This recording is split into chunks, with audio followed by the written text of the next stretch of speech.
Ever wonder how come football players go through those elaborate, often bizarre pregame rituals? Well, one former player told me it's because each man has to get himself all worked up into a frenzy so he can do what doesn't come naturally. That is, throw himself in harm's way at top speed over and over again.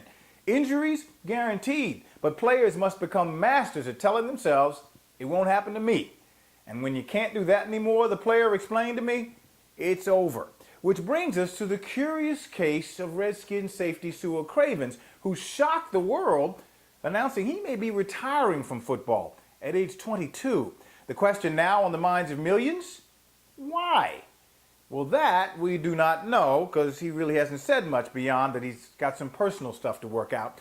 But we do know this. Just 2 years ago, the Orange County Register newspaper published a story on Cravens, back then a star at USC, all about how much he loved football and had always loved football. And I quote, "It takes all my outside stresses away," he said. "There's no pressure. It's more me having fun than it is being work," end of quote.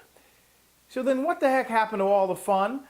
Could it be injuries or perhaps the realization that the game he loves doesn't love him back?